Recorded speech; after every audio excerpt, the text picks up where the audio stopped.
pemerintah tidak duduk diam, melainkan terus berupaya keras untuk pembebasan pilot Philip Martens yang saat ini masih disandera oleh kelompok kriminal bersenjata (KKB) pimpinan Egyanus Kogoya. Hal itu disampaikan Presiden Joko Widodo saat berkunjung di kota Jayapura, Papua, Jumat 7 Juni 2023. Kita tidak tinggal diam loh. Kita ini sudah berupaya keras.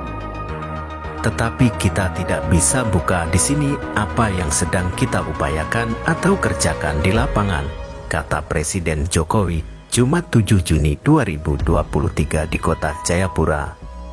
Presiden Jokowi menyampaikan pada Kamis malam 6 Juni 2023, ia sudah menggelar rapat untuk pembahasan mengenai permasalahan pilot Susi Air tersebut. Namun, kata Presiden Jokowi, pihaknya tidak bisa membuka atau sampaikan terkait apa isi rapat yang berlangsung di Jayapura tersebut. Jadi pemerintah telah berusaha keras untuk menyelesaikan persoalan penyanderaan pilot Philip Martens ini, dan negara tidak diam begitu saja. Saat ini semua upaya terus kita lakukan, pungkasnya.